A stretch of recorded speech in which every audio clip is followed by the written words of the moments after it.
ও ও আজ সময় এসেছে সাজাতে হবে এই দিনের বাগান। শুধু হেলায় খেলায় যেন কেটে না যায় সম্ভাবনার ক্ষণ। আজ সময় এসেছে সাজাতে হবে এই দিনের বাগান। শুধু হেলায় খেলায় যেন কেটে না যায় সম্ভাবনার ক্ষণ। কত ফুলগুলো ঝরে গেছে শাহাদাতে, তবু মূলগুলো মরেনি তো অপঘাতে। কত ফুলগুলো ঝরে গেছে শাহাদাতে, তবু মূলগুলো মরেনি তো অপঘাতে। মোরা আসহাবে রাসূলের জিন্দেগানির সাজে গড়ে তুলি শহীদি সোপান, গড়ে তুলি শহীদি সোপান। আজকের এই ওয়াজ মাহফিলে আসতে পেরেছি, এই জন্য আমরা খুশি না বেজার? আমাদের অনেকেরই আপনজন এই পাশের কবরস্থানে শুয়ে আছে, কে আছে না? এখানে কার কার আপনজন শুয়ে আছে? বাবা মা, দাদা দাদি, নানা নানি, অনেকেরই আছে, কম বেশি সবারই আছে, ঠিক কিনা? এবং আমাদেরকেও যেতে হবে, আমাদেরকে যেতে হবে কিনা? কার কার যেতে হবে? সবার। তাহলে আসল ঠিকানাটা কোথায়? কবর? নাকি এই যে বাড়ি ঘর, যে ঘরগুলো আছে সেগুলো কি আমাদের আসল ঠিকানা? অথচ আমরা কিন্তু স্থায়ী ঠিকানায় লিখি বাসা নাম্বার অমুক, রোড নাম্বার অত, অমুক এলাকা। আসলে কি বলুন তো, এই যে স্থায়ী ঠিকানা, এই ঠিকানা বলতে কোনো ঠিকানা আছে? আমাদের সবার স্থায়ী ঠিকানা কোনটা? কবর। কবরস্থানটা আমাদের স্থায়ী ঠিকানা। এখানে আমাদেরকে দীর্ঘ সময় থাকতে হবে, কিয়ামতের আগ পর্যন্ত এখানেই আমাদের অবস্থান করতে হবে। কোনো সন্দেহ আছে? বাদশাহ হারুনুর রশিদের সময়ে এক পাগল ছিলেন, নাম ছিল বাহলুল। কি নাম? আর একটু জোরে বলেন। বাহলুল। এই দরবেশ বাহলুল, তাকে সবাই পাগল বলতো। কেন বলতো? কারণ সে দীর্ঘদিন বাদশাহ হারুনুর রশিদের দরবারে অবস্থান করেছেন, অনেক সুযোগ সুবিধা পেয়েছেন। হঠাৎ করে রাতারাতি পরিবর্তন। বাহলুল আর রাজ সিংহাসন তার পছন্দ না। বাহলুল চলে গেছে কবরস্থানে। বাহলুল এখন থাকে কোথায়? কবরস্থানে। কবরের পাশে ঘুমায়, কবরের পাশে খায়, তোর কাজ বাস অবস্থান কবর কেন্দ্রিক। বাদশাহ হারুনুর রশিদ একবার কবরের পাশ দিয়ে যাচ্ছেন। বাহলুল হারুনুর রশিদকে দেখে তার কাছে এসে বলতেছেন, বাদশাহ হারুন, তুমি কেমন আছো? বাদশাহ হারুন তিনি বললেন, আমার এই এলাকায় আমাকে তুমি করে বলার মতন তো কোনো লোক নাই। বাহলুল, তুমি তো একটা পাগল, যার কারণে তোমার কথায় আমি রাগ হই না। কারণ পাগলে কি না বলে, ছাগলে কি না খায়। এখন কথা হলো, বাহলুলের কথায় বাদশাহ হারুন রাগ হন না, কারণ তিনি জানেন বাহলুল সে একজন পাগল মাজনুব, তার কথায় তিনি রাগ হন না। দরবেশ বাহলুল জবাব দিলেন, বাদশাহ হারুন, পাগল তো আমি নই, পাগল তো তুমি। বাদশাহ হারুনুর রশিদের মন খারাপ হয়ে গেল, ধৈর্যের বাঁধ ভেঙে গেল। বাদশাহ হারুন এবার পাগল বাহলুলকে ডেকে বলল, বাহলুল, তুমি যে ধরনের আচরণ শুরু করেছো এটা মানা যায় না। আমি একজন বাদশাহ মানুষ, তোমাকে ভেবে চিনতে বলতে হবে, ঠিক কিনা? একটু ভেবে চিনতে কথা বলো। তুমি কি জানো আমার হুকুমে একজন মানুষকে আমি ফাঁসির দণ্ডে দিতে পারি, আবার ফাঁসির দণ্ড আসামিকে আবার ছাড়ও দিতে পারি। কি বাদশাদের ক্ষমতা আছে কি নাই? প্রধানমন্ত্রীদের ক্ষমতা আছে কি নাই? আছে কি নাই? আছে। আবার প্রধানমন্ত্রীরও ফাঁসি হইতে পারে হুকুম, এইরকমও সুযোগ আছে কি নাই? সবকিছু ঘুরেও যেতে পারে। তার মানে তিলকাল আইয়ামু নুদাবিলুহা বাইনান নাস, মানুষের মধ্যে সময়ের পরিবর্তন করে দেন কে? আল্লাহ সুবহানাহু ওয়া তাআলা কখনো সময়ের পরিবর্তনে অসম্মানীকে সম্মানিত করেন, আবার সম্মানিতকে অসম্মানিত করে দেন। বাদশাহ হারুন রাগ হয়ে বাহলুলকে বলল, বাহলুল, তোমাকে ব্যাখ্যা করতে হবে আমি কিভাবে পাগল হলাম। তুমি যদি ব্যাখ্যা না করতে পারো তাহলে বাহলুল তোমার জন্য ফাঁসি অপেক্ষা করছে। পাগল বাহলুল এবার যুক্তি দিয়ে বোঝাচ্ছেন, বাদশাহ হারুন শুনুন, আপনার বাবাও এক সময় রাজ সিংহাসনে ছিলেন, বাদশাহিত্ব করেছেন, তিনি আজকে কোথায়? বাদশাহ হারুন বললেন, তিনি তো এই কবরস্থানে। আপনারও এক সময় আসবে যে সময়টা আপনাকেও কবরস্থানে থাকতে হবে, কি ঠিক কিনা? ওই রাজ সিংহাসন আপনার যে স্থায়ী না, আপনাকে এই কবরস্থানে আসতে হবে। আর কবরস্থানে যেহেতু আসা লাগবেই, আমি বাহলুল আগ থেকেই কবরস্থানে থাকা শুরু করে দিয়েছি। সুবহানাল্লাহ বলেন। তো সুতরাং পাগল আমি না, বাদশাহ হারুন আপনিই পাগল, ঠিক কিনা? আজকে আমরা দুনিয়ার জন্য, ঘরবাড়ির জন্য যত ব্যস্ত হয়ে পড়েছি, কিন্তু কবরের ওই ছোট্ট ঘরটাকে সাজাবার চিন্তা মানসিকতা আমাদের অনেকেরই নাই। আজকে ঘরটাকে সুন্দর করার জন্য কত সময় আমরা নষ্ট করছি, দিনকে রাত, রাতকে দিন বানিয়ে ফেলছি, টাকা পয়সা উপার্জন করছি ঘরে থাকার জন্য, আরাম আয়েশের জন্য। এই সময়টা হলো সামান্য সময়, ৬০-৭০ বছর। এই সামান্য সময়ের জন্য দেখুন, এই ছোট্ট যে ঘরটায় আমরা থাকি, ওই ঘরের মধ্যে একটা এসি লাগাই, কারেন্ট চলে গেলে আবার আইপিএস জেনারেটর, কোনো কষ্ট যেন না হয়। এসি না থাকলে ফ্যান, ফ্যান না থাকলে আর অন্য কিছু। আবার শীতের সময় ওই ইয়ার দিয়া, গরম দিয়া, হিটার দিয়া রুমটার আবার গরমও বানাই। ৬০-৭০ বছর এই হায়াতে জিন্দিগির জন্য আমরা আমাদের ঘরটাকে কেন্দ্র করে কত অ্যারেঞ্জমেন্ট, কত ইন্টেরিয়র। কিন্তু আজকে যদি আপনার মৃত্যু হয়ে যায়, এই সুন্দর আরামের বিছানা আপনাকে ছাড়তে হবে। আপনি মারা যেতে দেরি, আপনাকে ঘর থেকে বের করতে দেরি হবে না।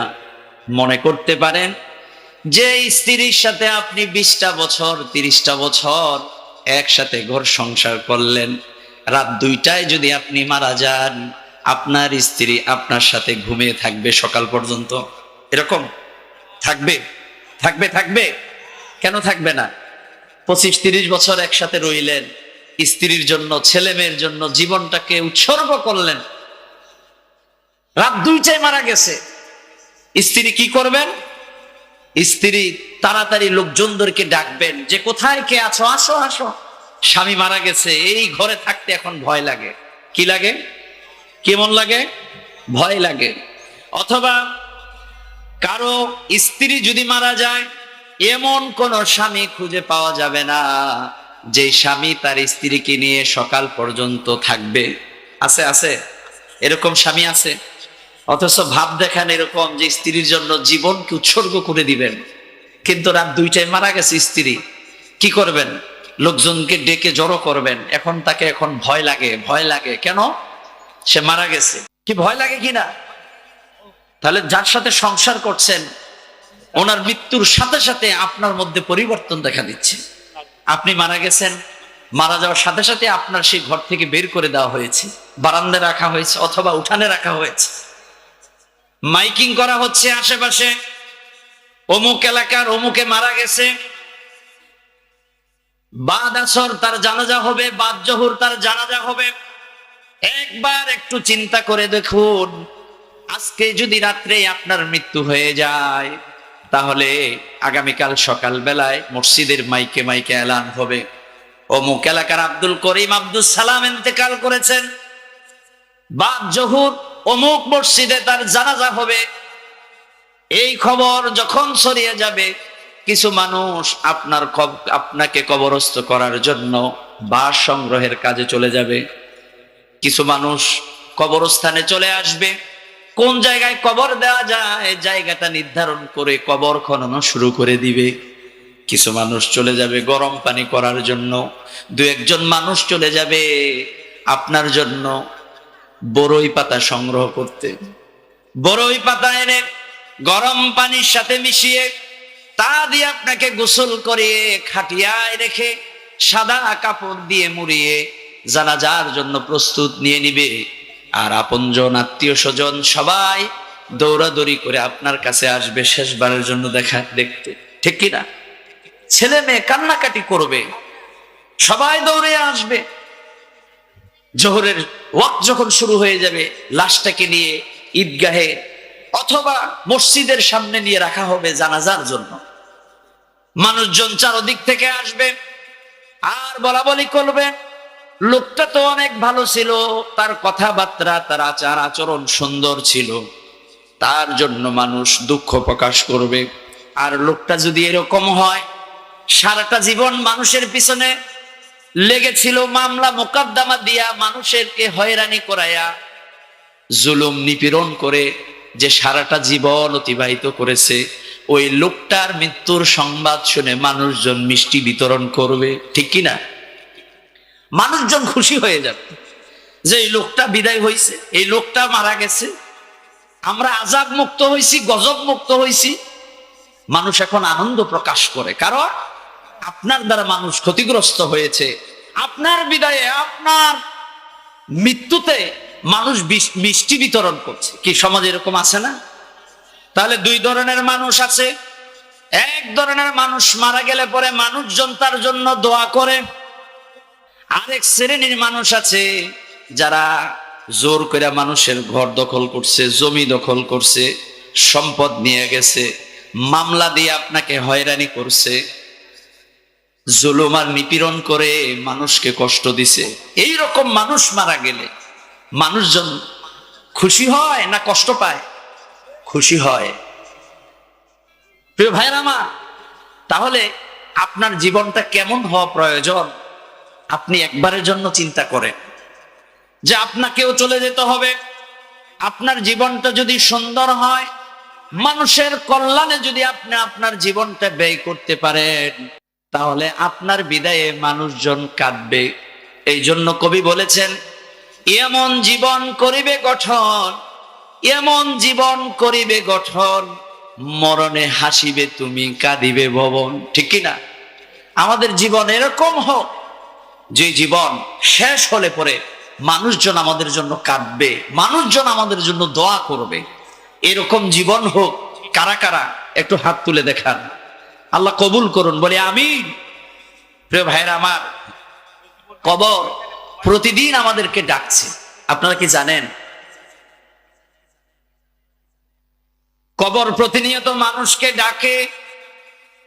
আমি কবর তোমার স্থায়ী ঠিকানা, দীর্ঘ সময় তোমাকে আমার পেটে থাকতে হবে। আমি এমন ছোট্ট একটা ঘর, যে ঘরে কেউ একবার আসলে আর ফেরত যায় না। দাদা গেছে, দাদি গেছে, বাবা গেছে, মা গেছে, আপনজন বিদায় হয়ে গেছে, যারা একবারে গেছে কেউ আর ফিরে আসে নাই। আসছে নাকি? এরকম কোন নজির আছে যে কবরে গেছিল আবার ফিরে আসছে? আছে? কবরকে বিশ্বাস করেন সবাই? সবার যাওয়া লাগবে? বিশ্বাস করেন না কারা কারা? সবাই বিশ্বাস করি, সবার বিশ্বাস হয়, কিন্তু বিশ্বাস করি ঠিক, কিন্তু কাজ করি না। এমন কিছু লোক পাওয়া যায়, নামাজের ওয়াক্ত চলে যায়, নামাজ পড়ে না। জিজ্ঞেস করলে, ভাই নামাজ পড়ো না কেন? কবরের চিন্তায় নামাজের সময়ই পাই না। কবরের চিন্তায় নামাজেরই সময় পায় না। এরকম আহাম্মক আছে কি নাই? আমরা কবরের চিন্তা করি, বাট কবরের জন্য আমরা কিন্তু কেউ প্রস্তুত না। যার বয়স 80 হয়েছে সেও চিন্তা করে আরো 20 বছর কমপক্ষে বাঁচবো। 90 হয়ে গেছে সেও চিন্তা করে আমি তো 110 বছর বাঁচবো। সে গবেষণা করে এর দাদা কত বছর বাঁচছে, কয় যে আমার দাদা তো বাঁচছে 115 বছর, তাহলে কমপক্ষে হইলো তো 110 বছর তো বাঁচবই, ঠিক কিনা? এরকম আশা আছে কি না? সবারই আশা আছে। প্রিয় ভাইরা আমার, আমাদেরকে ছেড়ে যেতে হবে, চলে যেতে হবে, কেউ থাকবো না। অথচ দুনিয়ার জীবনে দেখুন, টাকা পয়সা, ধন দৌলত, পদ পদবী, লোভ লালসা আমাদের এত বেশি, আমরা কবরের কথা ভুলে গেছি। আল্লাহ তাআলা আমাদেরকে স্মরণ করিয়ে দিয়েছেন, আলহাকুমুত তাকাসুর হাত্তা যুরতুমুল মাকাবির। আল্লাহ সুবহানাহু ওয়া তাআলা কুরআনুল কারীমের 102 নম্বর সূরা সূরা তাকাসুরের শুরুতে জানিয়ে দিলেন, আলহাকুমুত তাকাসুর, প্রাচুর্যের প্রতিযোগিতা তোমাদেরকে পাগল বানিয়ে ফেলেছে। হাত্তা যুরতুমুল মাকাবির, যতক্ষণ না পর্যন্ত তোমরা কবরের কাছে পৌঁছে যাচ্ছ, যতক্ষণ না মানুষ কবর পর্যন্ত না পৌঁছাচ্ছে ততক্ষণ পর্যন্ত মানুষ সম্পদের প্রাচুর্যতায়, সম্পদের প্রতিযোগিতায় সে গাফিল হয়ে গেছে। আমরা প্রত্যেকেই প্রতিযোগিতার মধ্যে আছি, অথচ আমরা যেখানে যাব, পরকালীন যে জীবন, সে জীবনের শুরু আছে কিন্তু শেষ নাই। শুরু আছে, শেষ নাই। কত বছর পরকালে থাকবো আপনারা কি জানেন? কোনো হিসাব আপনাদের কাছে আছে? আছে আছে নাই? পরকালীন জীবন এবং আখিরাতের জীবনে আমরা যে কত বছর থাকব, এটা একমাত্র কে জানেন? আর একটু জোরে বলেন, আল্লাহ জানেন। একজন মস্ত বড় কবি আল্লামা রুমি রহমতুল্লাহ আলাই, তিনি তার কিতাবের মধ্যে লিখেছেন, পরকালীন জীবনে আমরা যে কত বছর থাকব, আখিরাতের জীবন যে কত বছরের, তার হিসাব আমার কাছে আছে। কার কাছে? আল্লামা রুমি রহমতুল্লাহ আলাইয়ের কাছে। আল্লামা রুমি রহমতুল্লাহ আলাই বলেন, আমার কাছে পরকালীন জীবনের একটা হিসাব আছে। সেই হিসাবটা হলো এরকম, সমগ্র পৃথিবী যদি সরিষা দানা দিয়ে পরিপূর্ণ করা হয়, আর একটা চড়ুই পাখিকে যদি দায়িত্ব দেওয়া হয় দুনিয়ার জমিন থেকে একটা সরিষা দানা ঠোঁট দিয়া 7 আসমানের উপর রেখে আসবে, রেখে 70,000 বছর পর্যন্ত এই চড়ুই পাখিটা বিশ্রাম করবে, আবার দুনিয়ায় আসবে, এসে আর একটা সরিষা দানা তার ঠোঁটে নিবে, তারপর আবার 7 আসমানে উঠবে। এরকম করে করে একটা চড়ুই পাখি 70 বছর বিশ্রাম করে করে দুনিয়ায় এসে সরিষা দানা নিতে নিতে এক সময় আসবে, পৃথিবী থেকে সরিষা সব নেওয়া হয়ে যাবে। পৃথিবী ভর্তি সরিষা দানা সব 7 আসমানের উপরে নেওয়া শেষ। একটা সময় এরকম আসবে দুনিয়াতে আর কোনো সরিষা দানা নাই। এই যে হিসাব কত বছর হয়েছে এটা চিন্তা করতে পারেন আপনারা? ক্যালকুলেটরে আসবে, আসবে, আপনারা কেউ হিসাব করতে পারবেন? যদি কেউ হিসাব করতে পারেন বাড়িতে যাইয়া আমাদের পরবর্তী সময়ে জানাবেন, আপনাকে পুরস্কার দেওয়া হবে। তা এই যে একটা হিসাব, আল্লামা জালালউদ্দিন রুমি রাহমাতুল্লাহি আলাইহি তিনি বললেন, একটা সময় শেষ হবে, এটার একটা শেষ আছে, কিন্তু পরকালীন জীবন যার শুরু আছে কিন্তু শেষ নাই। চিল্লায় বলেন না সুবহানাল্লাহ। তার মানে পরকালীন জীবনের হিসাব করে শেষ করা যাবে। প্রিয় ভাইয়ের আমার, তাহলে আমরা সবাই চলে যাব, ঠিক কিনা? আমরা অনেকেই চিন্তা করি আমরা তো কবরে যাব, তখন কাজবাজ থাকবে না, মামলা মোকদ্দমাও নাই, ঝগড়াও নাই, রাজনীতিও নাই, পেটনীতিও নাই, রাজনীতিও নাই, সব বন্ধ। কারণ এই বন্ধ হবে কখন? মারা যাওয়ার পর। মারা যাওয়ার আগে এগুলার বন্ধ হবে না, বন্ধ হবে না। অনেকেই চিন্তা করছি যে মারা যাওয়ার পর যা ইবাদত করার, বন্দেগী করার, নেক আমল করার কবরে যাই এই কর্মনি, ঠিক কিনা? এই চিন্তায় কে কে আছেন? আপনাদের মধ্যে এরকম কেউ আছেন যে এখন তো নামাজ কালামের সময় পাই না, কবরে যখন যাব, কবরস্থানে কোনো রাজনীতি নাই, কবরস্থানে কোনো মারামারি নাই, ঝগড়া নাই, মামলা নাই, মোকদ্দমা নাই, নিরিবিলি শুধু খালি নামাজই পড়বো, নামাজই পড়বো। এরকম কারা কারা চিন্তা করে রাখছেন? আছেন কেউ? আছেন? মারা যাওয়ার পর কবরে যায় ইবাদত করার সুযোগ আছে, নামাজ পড়ার সুযোগ আছে, সেই নামাজের কোনো দামও হবে না। যদি আপনি পড়েনও, ধরেন কথার কথা আপনি পড়লেন, সেই নামাজ এটাকে কাউন্ট করা হবে না। আপনাকে পরীক্ষায় পাশ করতে হলে পরীক্ষার সময়, নির্ধারিত সময় আপনাকে যেতে হবে, ঠিক কিনা? ওই সময়টাই লিখতে হবে। বাসায় আইসা যতই লেখেন অথবা অন্য সময় যতই লেখেন, এই লেখায় কোনো কাজ হবে না। দুনিয়ায় যা করার তা করে যেতে হবে। প্রতিযোগিতা থাকবে, এর মধ্য দিয়ে আমাদের জীবন অতিবাহিত করতে হবে। রসূল বলেছেন দুনিয়ার মানুষের একটা চাহিদা আছে, চাহিদাটা শুনবেন, আমাদের সবার চাহিদা। নবীজি বলেন মানুষের প্রতিযোগিতা খাই খাই এই ভাব তার মৃত্যুর আগ পর্যন্ত থাকবে, যতক্ষণ না পর্যন্ত কবরের মাটি তার বুকুর উপরে না আসবে।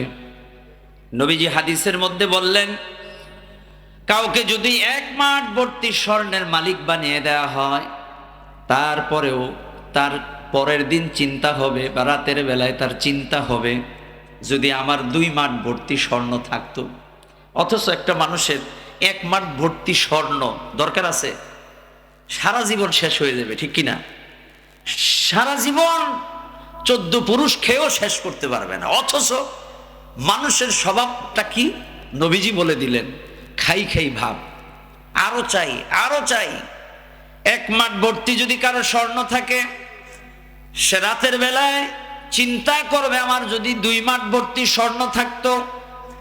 কারো যদি 2 মাঠ ভর্তি স্বর্ণ থাকে, সে তৃতীয় দিন চিন্তা করবে আমার যদি 3 মাঠ ভর্তি স্বর্ণ থাকতো। তো মানুষের এই যে স্বভাব, এটা তার মৃত্যুর আগ পর্যন্ত কমবে না। তবে ঈমানদার যারা, যারা মুমিন, যারা জান্নাত পাওয়ার আশা করে, তাদের কাছে দুনিয়ার এই লোভ লালসা প্রতিযোগিতা মূল্যহীন, ঠিক কিনা?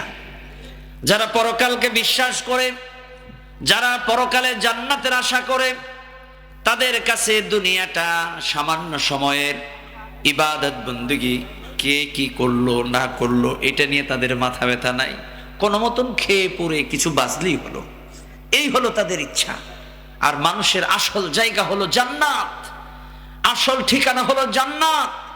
পৃথিবীর মানুষের সবচেয়ে মহা সাফল্যতা হলো জান্নাত।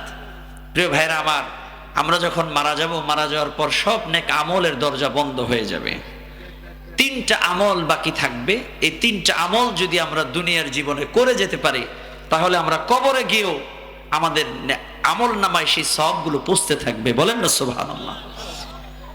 এই যে এখানে মাদ্রাসা হয়েছে, সপ্তগ্রাম হাফিজিয়া যে মাদ্রাসা তৈরি হয়েছে, এই মাদ্রাসার পিছনে যাদের অবদান রেখে, যাদের অবদান আছে, যারা অবদান রেখেছেন, অবদান রেখে যারা বিদায় হয়ে কবরে চলে গেছেন,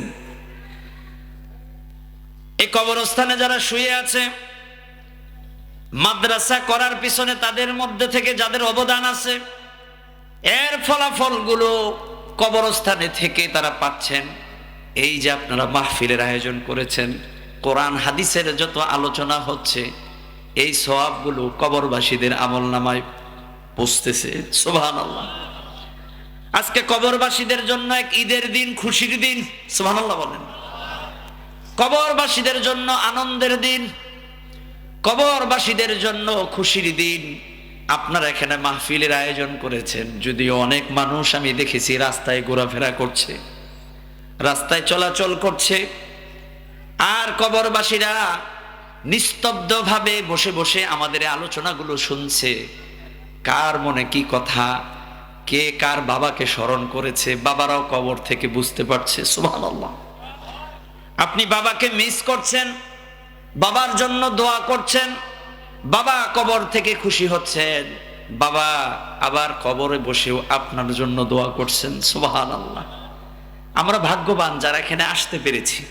আমার মা বোনেরা যারা পর্দার অন্তরাল থেকে এই আলোচনাগুলো শুনছেন, আমরা সত্যিকার অর্থে যদি কবরবাসীদেরকে ভালোবাসি, আমাদেরকে 3টা কাজ করতে হবে। কয়টা? 3টা কাজ করতে হবে।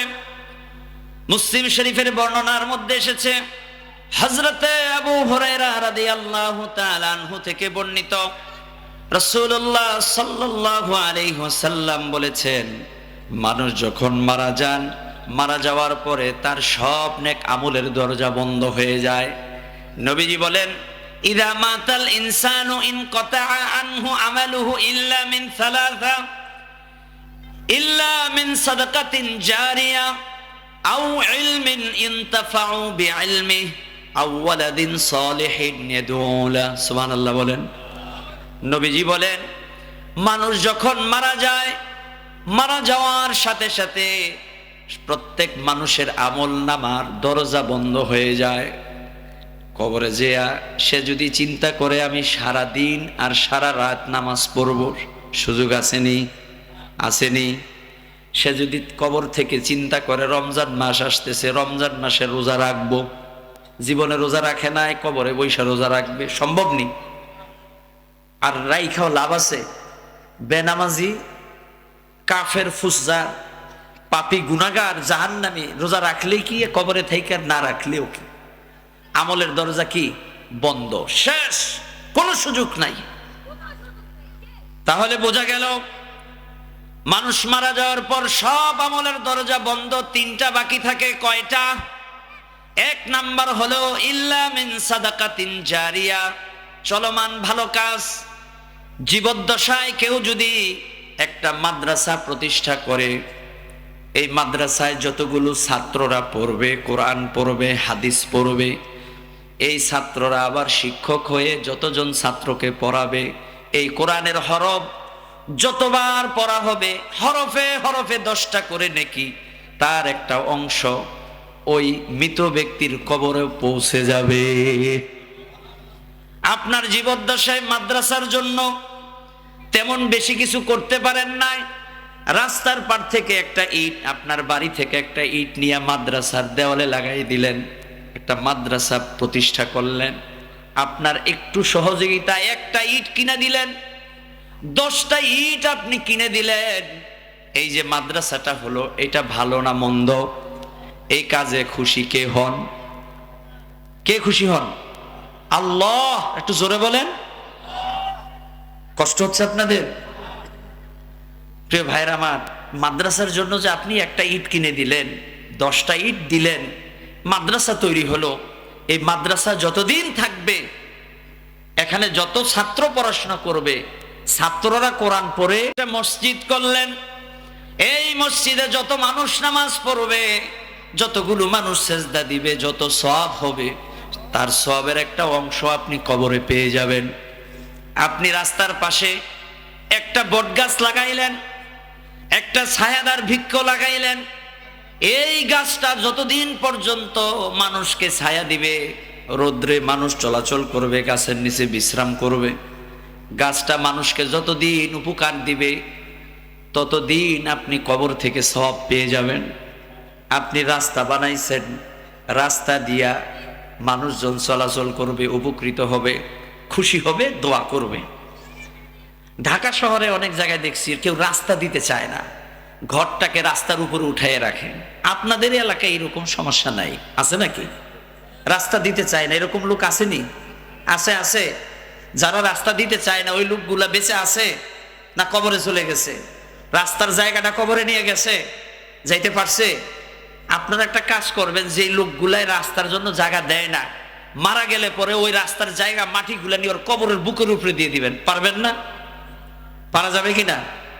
কিছু এরকম খবিস লোক আছে, রাস্তাঘাটে জায়গা দিতে চায় না, আর অথচ নবীজি বলেন ভালো কাজ, একটা সুন্দর রাস্তাও যদি তৈরি করে দেয়, রাস্তা দিয়ে মানুষজন চলাচল করবে, আপনি কবর থেকে সওয়াব পেতে থাকবেন। ও ভাই, এই দুনিয়ায় আপনি চিরস্থায়ীভাবে থাকবেন না, আপনার এই সময়টাকে কাজে লাগান, সময়টাকে মূল্যায়ন করেন, এমন কিছু কাজ করে যান যে কাজগুলোর পরে আপনি কবরে থাকবেন, কিন্তু সওয়াব কবরে আপনি পাইতে থাকবেন। তাহলে প্রথম কাজ হবে সাদকায়ে জারিয়া, মসজিদ করা, মাদ্রাসা করা। আপনি একটা গরিব ছাত্রের পড়াশোনার ব্যবস্থা করলেন, ওই ছাত্রটা মাদ্রাসায় পড়াশোনা করে হাফেজ হলো, আলেম হলো, সে নেক আমল করলো, সে আবার 10 জন ছাত্ররে পড়াইলো, ওই ছাত্ররা আরো 10 জন ছাত্ররে পড়াইলো। কি আছে কি নাই? এই যে সার্কেলে সার্কেলে পড়াশোনা, যত ভালো কাজ, এই সওয়াব যা হচ্ছে, আপনার টাকায় যে ছাত্রটা পড়াশোনা করতে পারলো, আপনি কবরে চলে গেছেন, এই ছাত্রের যত নেক আমল আছে, এই সওয়াবের একটা অংশ আপনিও কবরে পেয়ে গেলেন। সুবহানাল্লাহ। তাহলে এই যে মাদ্রাসাগুলো, দ্বীনি খেদমত, কোরআন তেলাওয়াত, এই যে ব্যবস্থা যারা করেছে, তারা ভাগ্যবান কিনা? তারা ভাগ্যবান কিনা? যারা করে কবরে গেছেন, আজকে তারা খুশি হচ্ছেন যে এত লোকজন আসছে, কতগুলো ছাত্রকে পাগড়ি পরানো হলো, এটা তাদের জীবনের সবচেয়ে বড় সফলতা, ঠিক কিনা বলুন? এই ছাত্রগুলো কোরআন যতবার পড়বে, ওরা যত ছাত্র তৈরি করবে, ওরা যত ভালো কাজ করবে, তার সওয়াব তো ওরা পাবেই। যাদের উসিলায় এই মাদ্রাসা প্রতিষ্ঠা হয়েছে, যারা আজকে কবরে, তারাও তো সওয়াব পাবে, কি পাবে কিনা? আর এই যে কবরস্থান, কবরস্থানে আমাদের আসা যাওয়া করা দরকার, কবর জিয়ারত করা দরকার।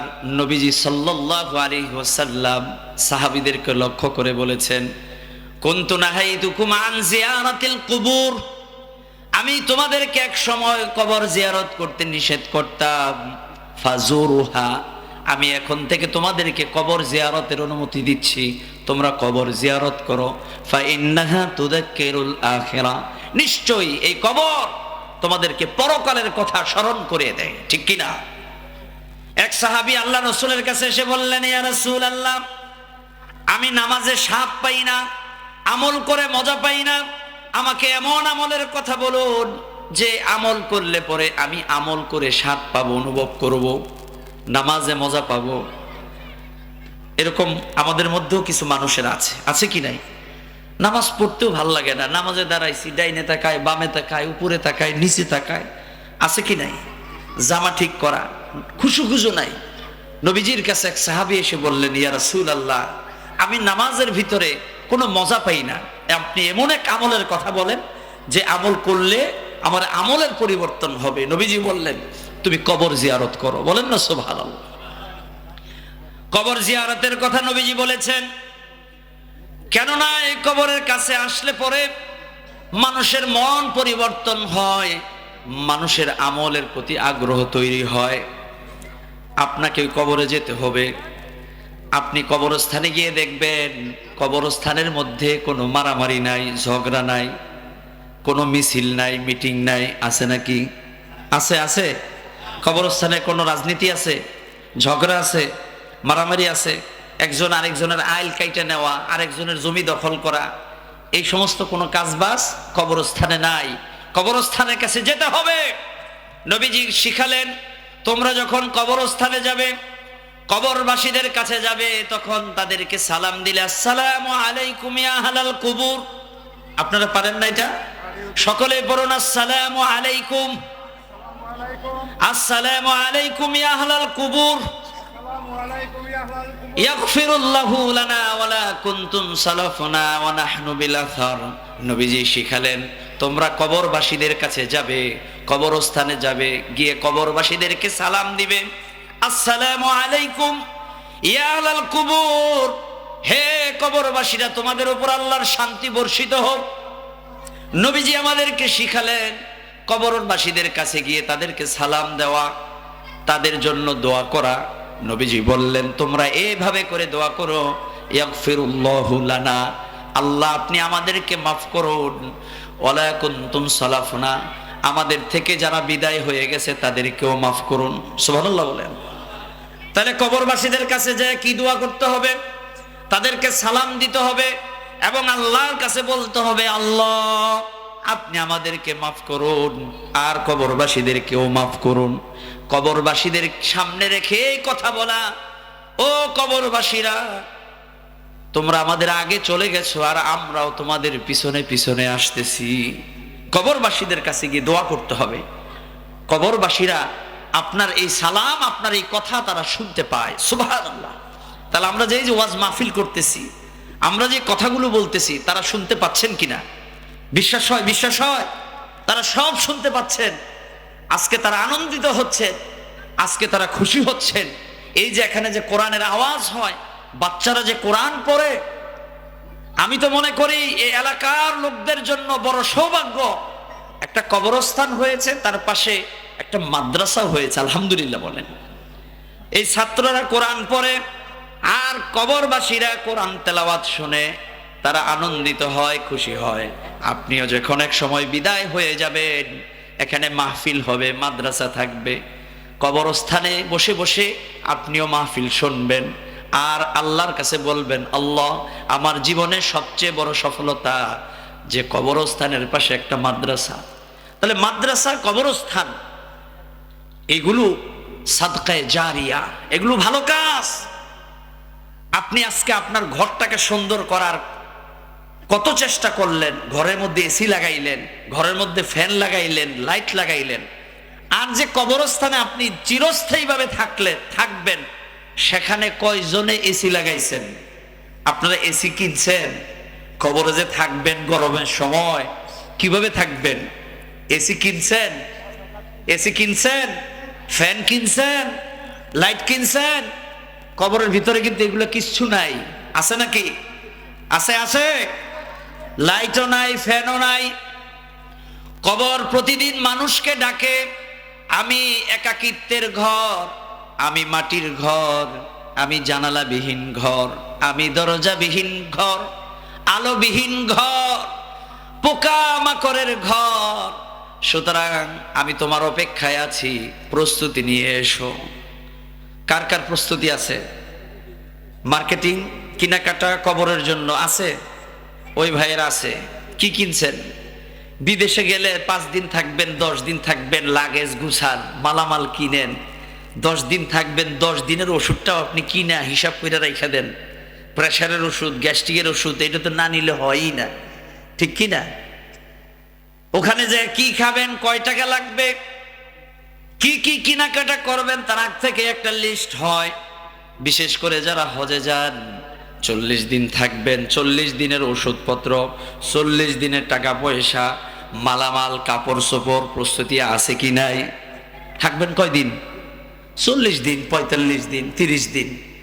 আর অনন্তকাল যে কবরস্থানে থাকবেন, সেখানে থাকার জন্য আমাদের প্রস্তুতি কার কার আছে? নাই, কারোই নাই। অথচ পৃথিবীর ধ্রুব সত্য হলো আমাদের সবাইকে চলে যেতে হবে। কবরের জন্য প্রস্তুতি নিতে হবে। কবরে যে থাকবো, ওখানে তো আলো নাই, আলো নিয়ে যেতে হবে। সেখানে বিছানা নাই, বিছানা নিয়ে যেতে হবে।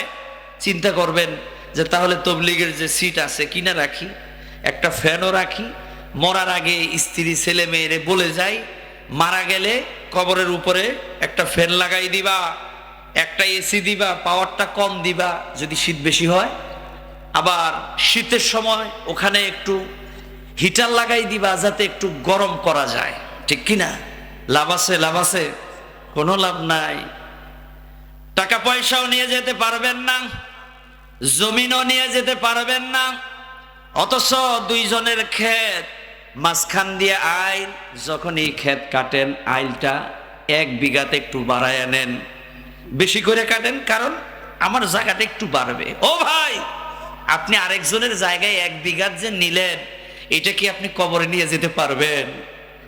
আরেকজনের জায়গা দখল করে নিলেন, আপনার ক্ষমতা আছে, শক্তি আছে, প্রভাব আছে, প্রশাসন, আপনার অনেক ক্ষমতার অপব্যবহার করে আপনি যে সম্পদটা নিয়ে নিলেন, আরেকজনের প্রতি যে জুলুম করলেন, অন্যায় করলেন, এই যে বাড়ি, এই যে জমি আপনি বেদখল করলেন, আরেকজনের জমি নিয়ে নিলেন, এই জমি কিন্তু আপনি কবরে নিয়ে যেতে পারবেন না। পারবেন না? সবচেয়ে পৃথিবীতে অসহায় মানুষ, সবচেয়ে অসহায় নিঃস্ব ওই ব্যক্তি যারা অন্যের হক নষ্ট করে।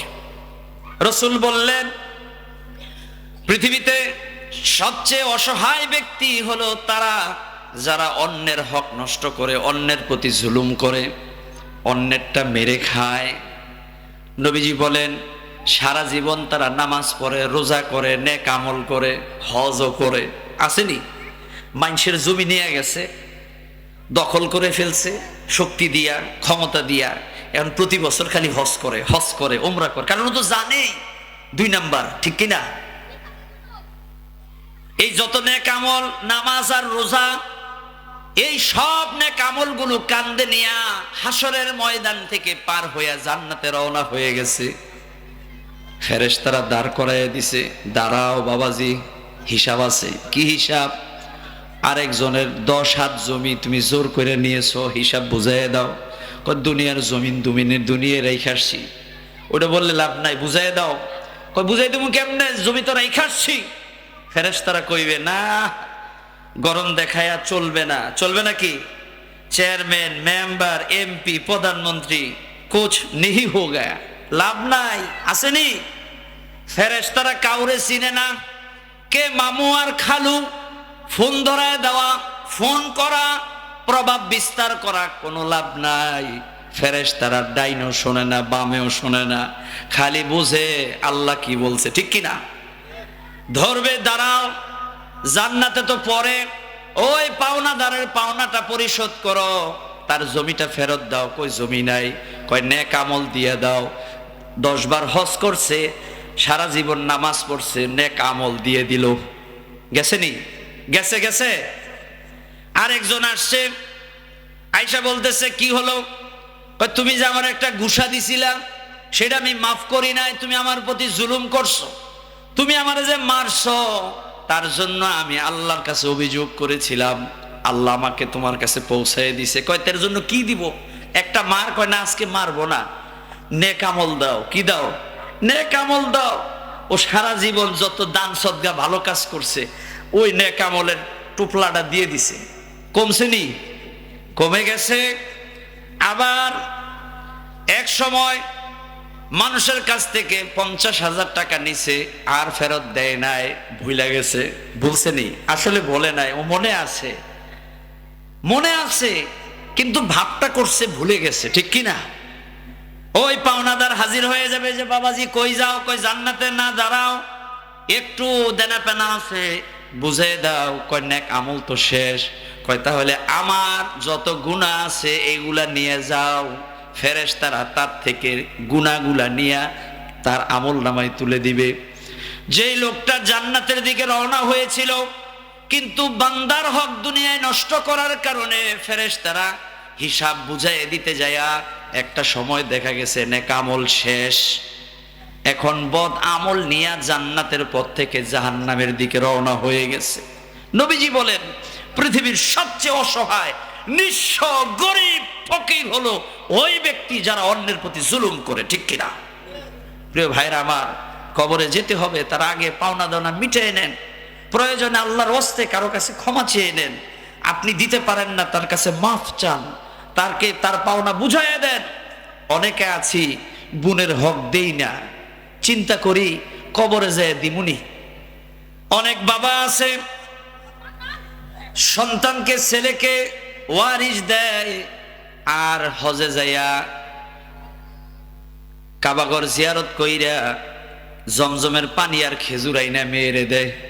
কয় মা, তোরে তো সম্পদ টম্পদ দিতে পারলাম না, তোর জোরে প্রাণ ভরে কাবাগরে যে দোয়া করে আসছি, তোমার এই দোয়ার কোনো প্রয়োজন নাই, ঠিক কিনা? তোমার উচিত তুমি ছেলেরে যা দিবা, মেয়েরে তার অর্ধেক দিয়ে দিবা, ঠিক কিনা? এটাই হলো ইনসাফ। বাবা মারা গেছে, ভাই তার বোনের হক দেয় না, আল্লাহওয়ালা মানুষ, তবলিগে যায়, মাওলানাও হয়ে গেছে, নামাজও পড়ে, হজও করে, রোজাও রাখে, মানুষের দানও করে, কিন্তু বোনের হক দেয় না। এরকম লোক আছে কি নাই? আছে। বোনের হক দেয় না, বোনের হক নষ্ট করে ফেলে, বলে যা রে যা, বাবাই তেমন জায়গা রাখা যায় নাই, তোদের জন্য কিচ্ছু নাই, সবটা আমরাই খাবো, ঠিক কিনা? প্রিয় ভাইরা আমার, না, আপনি আপনার বোনের হক আপনি বুঝাইয়া দিবেন। বোন কেন আপনার কাছে চাইবে যে আমার হক দাও? চাওয়ার কোনো কথা না।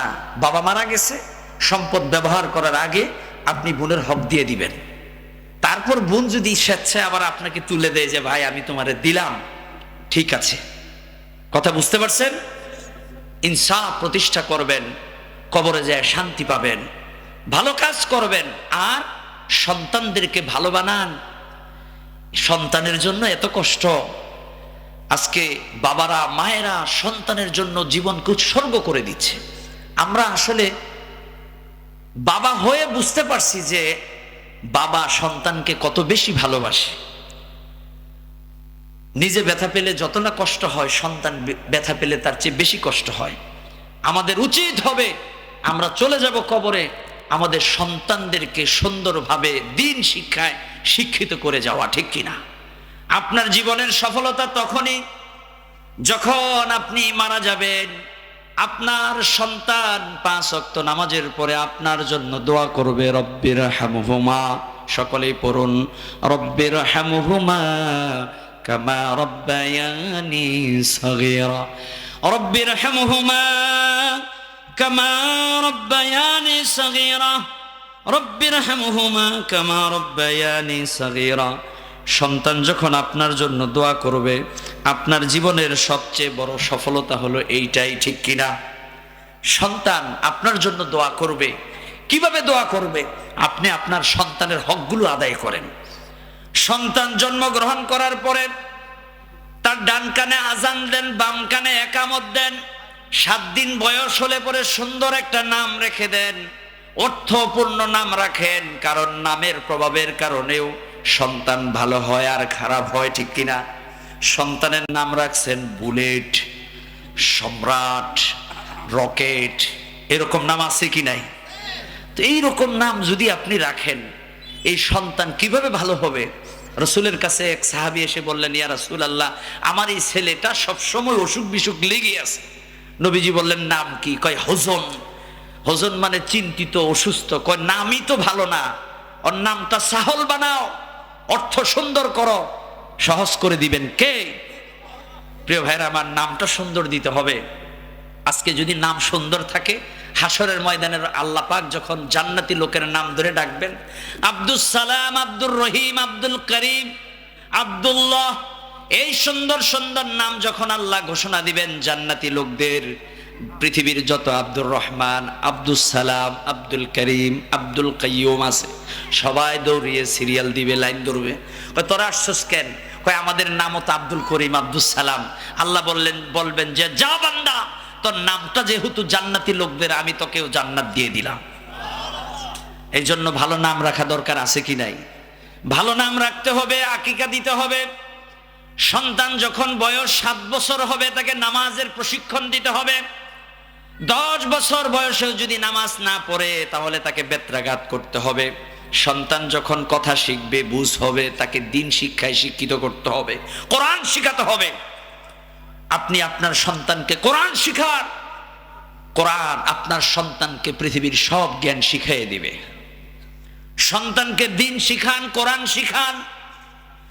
যদি আশা করেন এই সন্তান আপনার জন্য দোয়া করবে, আপনি যখন বুড়া হয়ে যাবেন এই সন্তান আপনার কথা শুনবে। আপনি সন্তানকে দিন শিখালেন না, দিন না শিখাইয়া ইংলিশ মিডিয়ামে পড়ালেন, কিন্টার গার্ডেনে পড়ালেন, সেখানে যায়া সকাল বেলায় শিখলো সারে গামা পাদানিসা আছে কি নাই, এগুলো শিখলো, বড় ডাক্তার হইল। ডাক্তার এমন হইল, ডাক্তার হলো কসাই ডাক্তার, যারে পায়ের এই খালি জবাই দেয়, ঠিক কিনা? যারে পায়ের এই ধরে। ইঞ্জিনিয়ার হয়েছে, এমন ইঞ্জিনিয়ার যার ভিতরে দিন নাই। সে যখন প্ল্যান করে, যেখানে দেওয়ার কথা ব্রিজে রড, সেখানে দিয়ে দেয় বাঁশ, আছে কি নাই? তো ইঞ্জিনিয়ার, তার তো দিন নাই, সে তো এটা করবেই, রডের বদলে কি দেয়? বাঁশ। আর ওটারে যদি রাষ্ট্রপ্রধান বানান, তাহলে দিন বিরোধী যত ধরনের নীতি আছে সেটাই বাস্তবায়ন করবে, ঠিক কিনা? যেখানে ইসলাম আছে দেখবে ইসলাম, অথবা সেখানেই হলো কলম, বলবে ইসলাম দরকার নাই, ইসলাম বাদ দাও, ইসলাম বাদ দাও, বলবে কিনা? কারণ হলো তার মধ্যে তো দিন নাই, ইসলাম নাই। এই জন্য তার থেকে ভালো কিছু আশা করা যায় না। এই জন্য বাবা মায়ের দায়িত্ব সন্তানকে দিন শিখানো, কোরআন শিখানো। এই সন্তান যখন বড় হবে, এর দিয়া সমাজের উপকার হবে। ডাক্তার হইয়া মানুষের কল্যাণে কাজ করবে, মানুষ জবাই করবে না। ইঞ্জিনিয়ার হইয়া রোডের বদলে বাঁশ দিবে না, বাবা মায়ের সাথে বেয়াদবি করবে না। আজকে যত বড় বড় বিশ্ববিদ্যালয়গুলো আছে, সেখানে শিক্ষা হয়, কিন্তু আদর্শবান নাগরিক গঠন তারা করতে পারে না, ঠিক কিনা? পড়াশোনা হয় ঠিকই, সন্তান ইঞ্জিনিয়ার হয়, ডাক্তার হয়, ব্যারিস্টার হয়, বড় বাড়ি হয়, 4000 স্কয়ার ফিট ঘর হয়, বাসা হয়, ফ্ল্যাট হয়, 5টা 6টা রুম হয়, কুকুরের জন্য একটা রুম বরাদ্দ থাকে, কিন্তু বাবা মার জন্য রুম থাকে না, আছে কি নাই? বাবা মা থাকে কোথায়? বৃদ্ধাশ্রম। বাবা মাকে পাঠিয়ে দেয় বৃদ্ধাশ্রমে। বাবা মাকে ভালো লাগে না, বাবা মার কথাও শুনতে ভালো লাগে না। সন্তান বড় হয়েছে ঠিকই, কিন্তু বাবা মায়ের ভাগ্য পরিবর্তন হয় নাই। মাকে রেখে আসে বৃদ্ধাশ্রমে, বাবাকে রেখে আসে বৃদ্ধাশ্রমে। বৃদ্ধাশ্রমে পড়ে পড়ে এই বাবার মা যখন মৃত্যুর করে ঢলে পড়ে, বৃদ্ধাশ্রম থেকে ফোন আসে স্যারের কাছে, ব্যারিস্টার সাহেব, ডক্টর সাহেব, আপনার বাপ মারা গেছে। কই কি হইছে তাতে? মরছে তো মরছে, কি করব? কয় আয় জানাজা পড়তে হবে। কয় না, আসতে পারবো না, বড় মিটিং আছে, সেখানে না থাকলে কোটি টাকা লস হয়ে যাবে। এরকম সন্তান কুলাঙ্গার আছে কি নাই? সন্তান আসার সময় পায় না, বাবা মা মারা গেছে। সন্তান ফোন পেয়ে বলে আমার তো অমুক জায়গায় আজকে মিটিং আছে, আমার তো ফ্লাইট সন্ধ্যা 6টায়।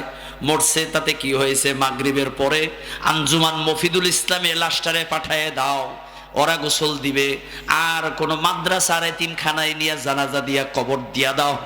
নাউজুবিল্লাহ। এরকম কুলাঙ্গার সন্তান আছে কি নাই? এই সন্তানগুলো অশিক্ষিত না শিক্ষিত? মূর্খ শিক্ষিত। কেন? কারণ তাদের ভিতরে দ্বীন নাই, তাদের ভিতরে ধর্ম নাই, তাদের ভিতরে কোরআন নাই। আমি আমার প্রিয় অভিভাবকদেরকে বলবো, আপনি যদি ঘরে থাকতে চান, সন্তানের কাছ থেকে ভালো ব্যবহার আশা করেন, সন্তানকে দ্বীন শিখান, এই সন্তান আপনার উপকারে আসবে। বৃদ্ধাশ্রমে যে সকল বাবা মারা আছে, আপনি খোঁজ দিয়ে দেখবেন কোন এক বৃদ্ধাশ্রমের বাবা মা তার সন্তান আলেম এরকম পাওয়া যাবে না, ঠিক কিনা? দেখবেন খুঁজে, তাদের বাবা মা অবস্থা খুঁজে দেখবেন, সন্তান কেউ ব্যারিস্টার, কেউ ডাক্তার, কেউ ইঞ্জিনিয়ার, কেউ ব্যারিস্টার, কেউ প্রবাসে থাকে, বিভিন্ন দেশে থাকে, ঠিক কিনা? এগুলো বাবা মার খবর রাখে না। প্রিয় ভাইয়েরা আমার, আমরা আমাদের সন্তানদেরকে দ্বীন শিখাবো। কারা কারা রাজি আছেন? হাত তুলে দেখান। লিল্লাহে তাকবীর, লিল্লাহে তাকবীর। কলিজার টুকরা সন্তান, আমি দ্বীন যখন শিখাবো, বেসটা যখন কোরআন হবে, সন্তান যখন কোরআন শিখবে, এই সন্তান আমার জন্য দোয়া করবে, রব্বির হামহুমা কামা রব্বায়ানি সগীরা। বাবা মায়ের জন্য সন্তানের কাছ থেকে এর চেয়ে বেশি আশা করবেন না। আশা করবেন সন্তান আমার জন্য দোয়া করবে, যখন আমি কবরে থাকবো, এই সন্তান আমার কবরের কাছে এসে দোয়া করবে, আসসালামু আলাইকুম ইয়া আহলাল কুবুর ইয়াগফিরুল্লাহু লানা ওয়া লা কুনতুম সালাফুনা নাহনু বিল আসর। এই সন্তান যখন শুনবে বাবা মারা গেছে, পৃথিবীর যেই প্রান্তেই থাকুক না কেন, ও আপনার জানাজায় অংশগ্রহণ করবে, ঠিক কিনা? এই সন্তান আপনার জানাজা পড়বে, এই সন্তান আপনাকে জানাজা পড়াবে। আপনার জীবনের সফলতা হলো আপনার জানাজাটা যখন আপনার সন্তান পড়াবে। আপনি যখন মারা যাবেন, লাশটাকে সামনে রেখে আপনার সন্তান যখন জানাজার নামাজ আল্লাহু আকবার বলে দাঁড়িয়ে যাবে, আপনার সন্তান যেভাবে নামাজে দাঁড়াবে, যেভাবে আপনার জন্য দোয়া করবে, পৃথিবীর কোনো আলেম দিয়া পয়সা দিয়েও আপনি সেভাবে নামাজ পড়াতে পারবেন না, ঠিক কিনা? আপনার সন্তান যখন আপনাকে সামনে নিয়ে আল্লাহু আকবার বলবে, সন্তানের চোখে জল চলে আসবে, পানি চলে আসবে, অঝরে পানি ঝরতে থাকবে, ও দোয়া করবে, আল্লাহুম্মা গফির লি হাইয়িনা ওয়া মাইয়িতিনা ওয়া শাহিদিনা ওয়া গায়বিনা ওয়া সগীরিনা ওয়া কবীরিনা ওয়া যাকারিনা ওয়া উনসানা। আল্লাহু আকবার।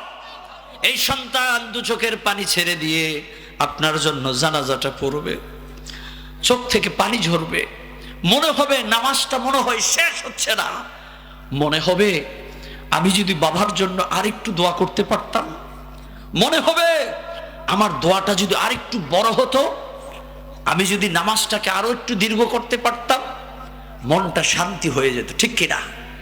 আর আপনি ইমামকে দিয়ে নামাজ পড়াতে যাবেন, ইমাম সাহেব সামনে লাশ রেখে আল্লাহু আকবার বলে শুরু করবে, আল্লাহু আকবার বলে শুরু করে খুব দ্রুত সময়ের মধ্যে দোয়া করে শেষ করে দিবে, ঠিক কিনা? কারণ তার তো বাবা না, ঠিক কিনা? তার বাবার জন্য সে যেভাবে দোয়া করবে, অন্যের জন্য তো সেভাবে দোয়া করবে না, এটাই স্বাভাবিক। তা আপনি মারা যাবেন, আপনার নাতি যদি আপনার জানাজার নামাজের ইমামতি হয়, আপনি আপনার সন্তানকে আলেম বানাতে পারেন নাই, দ্বীন শিখাতে পারেন নাই, তখন সময় ছিল না, সুযোগ ছিল না, প্রতিষ্ঠান ছিল না, এখন তো প্রতিষ্ঠান আছে, কি বলবেন? সুতরাং নিজের সন্তানকে আপনি দিন শিখান। সন্তান বড় হয়ে গেছে, নাতিদেরকে শিখান, নাতনিদেরকে শিখান। ও প্রিয় মায়েরা, আপনি আপনার কলিজার টুকরা সন্তান, আপনার ছেলে কোরআন শিখান, হাদিস শিখান, নামাজ শিখান। ঘরটা নুরানি হয়ে যাবে, আলোকিত হবে। আজকে বর্তমান সময়ে বহু সংসারে শান্তি নাই, আয় রোজগারে বরকত নাই।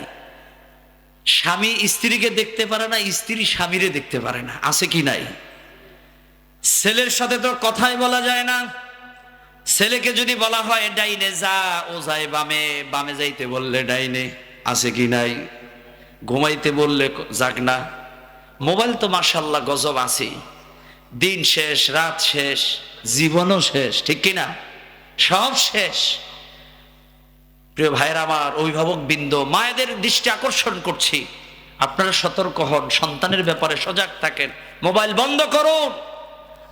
আপনার এই সন্তানকে যদি জীবন্ত রাখতে চান, মোবাইল এই গজব থেকে সন্তানদেরকে হেফাজত করুন।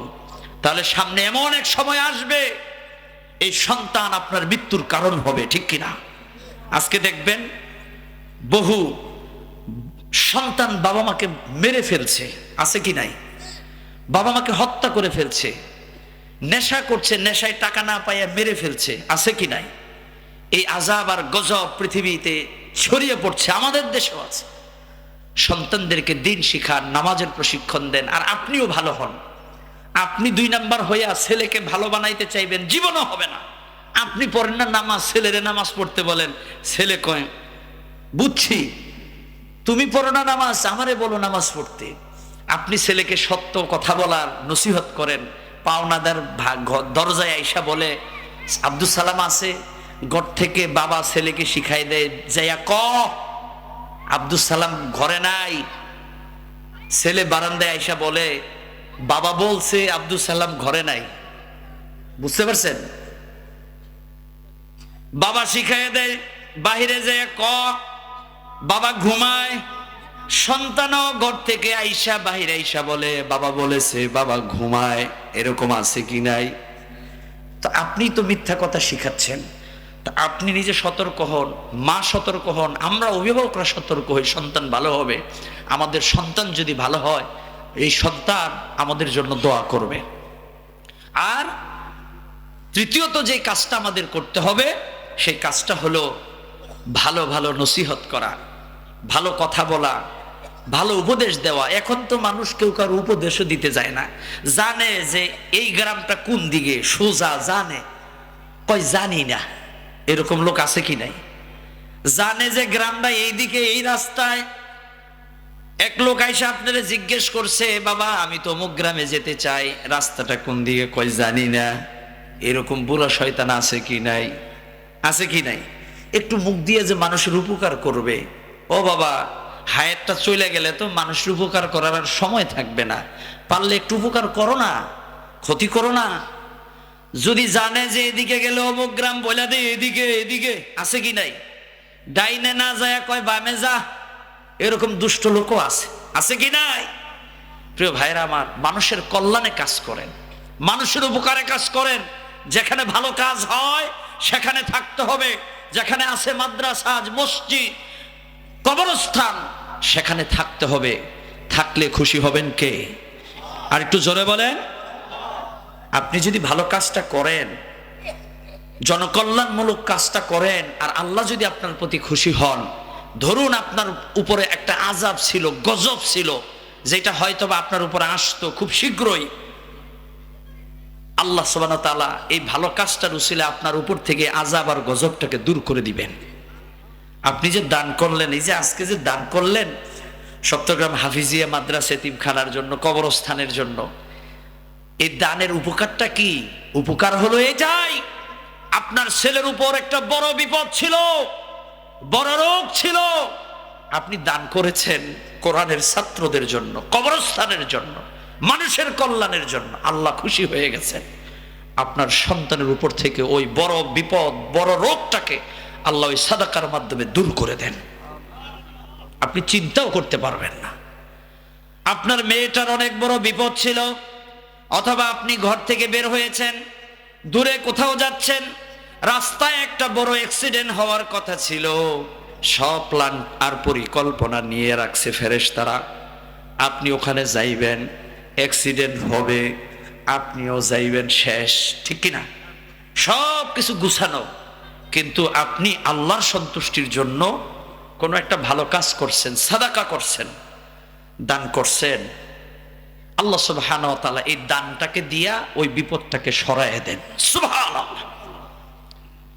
এই জন্য হাদিস শরীফের মধ্যে আসছে, সাদাকাতু তারাদ্দুল বালা ওয়া তাজিদু উমরি, দান করলে বিপদ দূর হয় আর হায়াত বেড়ে যায়। সুবহানাল্লাহ।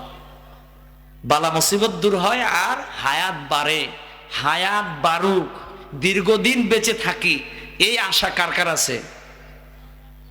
অনেকে আছে তার বাঁচার ইচ্ছা নাই, বাঁচার ইচ্ছা নাই, আছে? সবাই বাঁচতে চায়। ওই যে কিছু চাচা আছে, উনি বাঁচতে চায় না, সবাই বাঁচতে চাই। তো দীর্ঘদিন যদি বাঁচতে চাই, ভালো কাজগুলো করব, মসজিদে মাদ্রাসায় দান করছি, আল্লাহ খুশি হয়ে যাবেন। একটা রোগ আপনার পিছনে ছিল, ওই রোগটাকে আল্লাহ সরাইয়া দিবেন। কবরস্থানের জন্য কি দরকার বলছিলেন? মাটির দরকার, মাটির দরকার। কবরস্থানে মাটি লাগবে, এটা তো শেষ ঠিকানা। আসুন না সবাই মিলে এটা করি, এটা তো আমাদেরই তো ঠিকানা, ঠিক কিনা? এখানে তো আমাদেরকেই রাখা হবে, এই এলাকার লোকেরাই তো এখানে থাকবে। আপনি যেই জায়গাটায় দীর্ঘদিন থাকবেন, আপনারা তো অবশ্যই চাইবেন জায়গাটা যেন সুন্দর হোক, নাকি এরকম চান গরুতে আইসা সব মলমূত্র ত্যাগ কইরা রাস্তাটা, কবরস্থানটা সব নষ্ট করে ফেলবে, কবরে থাইকা গন্ধ শুনবেন, এরকম চান? নাকি এরকম একটা সুন্দর পরিপাটি জায়গা চান যেখানে থাকতেও ভালো লাগবে, কি ঠিক কিনা? আশেপাশে সুন্দর একটা পরিবেশ হবে, ফুলের বাগান হবে, আর মাদ্রাসার ছাত্ররা কোরআন পড়বে, মসজিদ থেকে আজান হবে, মাদ্রাসা থেকে আজান হবে, বাচ্চারা ফজরের আগে উঠে কোরআন থেকে তেলাওয়াত করবে। আর রহমান আল্লামাল কোরআন খলাকাল ইনসানা আল্লামাহুল বায়ান।